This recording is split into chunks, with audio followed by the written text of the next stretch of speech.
Weet jy waarheen jy op pad is? Wat bepaal jou koers, jou rigting? Goeiedag, Albert Boshoff. Ek gesels weer 'n keer hier uit Stampriet in Duits-Wes-Afrika. Psalm 119 is mos nou die bekende lang psalm. 2 verse daaruit. U woord is 'n lamp vir my voet en 'n lig vir my pad. Ek het gesweer en dit gehou om u regverdige verordeninge te onderhou. Wat is die rigting? Wat is jou padaanwyser? Waarheen is jy op pad? Ek leef op die pad wat die Here in sy woord vir my wys. En dis die wonder van die woord van die Bybel.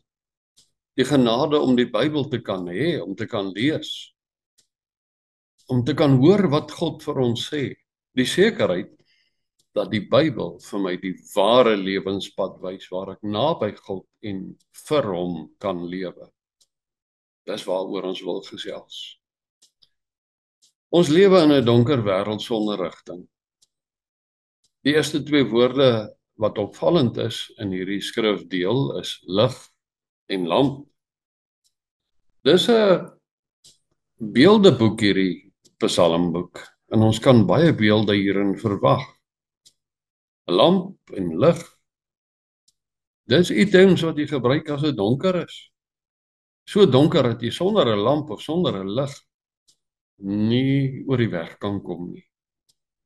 Dat die digter hierdie 2 woorde gebruik het, is 'n aanduiding dat die wêreld waarin hy geleef het baie donker was. Trouwens, so donker dat hy nie sonder 'n lig kon leef nie.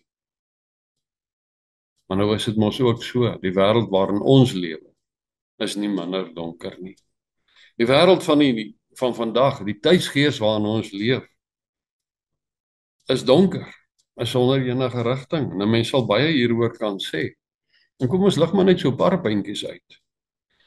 Die wêreld het kennis van die enige ware God byna heeltemal verloor. Daar staan meer as 4000 verskillende gelowe in hierdie wêreld. En ek gaan nou nie belas met allerlei statistieke nie.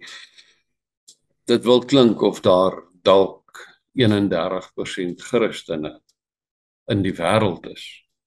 Maar dit beteken 69% van die wêreld is sonder lig, heeltemal sonder rigting as dit by God aankom, verlore. In die tydsgees waarin ons lewe, maak dat sonde 'n oudtydse begrip geraak het. En dis net ou natkouse wat hulle daarmee besig hou. Dis mos net die kerk wat in die wêreld oor sonde praat. En kerk is in hierdie wêreld in elk geval nie eintlik meer van belang nie. Predikante wat oor sonde praat en oor Jesus Christus as die enigste verlosser, en dis vervelig. Baie mense in ons leefwêreld stel nie daarin belang nie. Die woord, die Here se woord, skyn soos 'n lig voor my. En elkeen van ons leef in hierdie skepping wat pyn belewe, wat deur sonde veroorsaak is. Ons kan sê, ons lewe in 'n donker wêreld sonder rigting. Nou, hoe leef ek, Christen gelowige, in hierdie donker wêreld? Genadiglik het ons Afrikaners die Bybel in Afrikaans al vir meer as 90 jaar in ons moedertaal.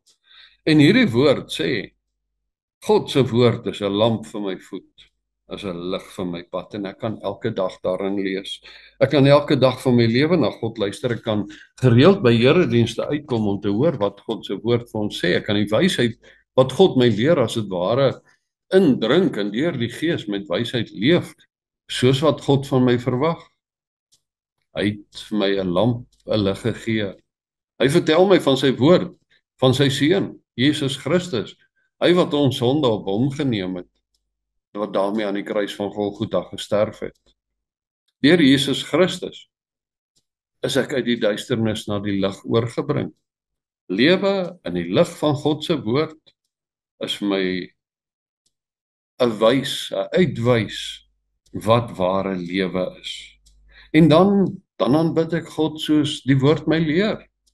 Dan lewe ek 'n lewe van bekering en ek veg teen die sonde. En ek praat en ek dink oor man en vrou soos wat die woord dit leer. En as ek 'n ouer is, dan leer ek my kinders ook so. In Jesus Christus is hy tog die belangrikste persoon. Hy is die lig in my lewe. Dit kan wees dat 'n mens dan van baie mense gaan verskil. Maar weet jy, dit maak nie saak nie.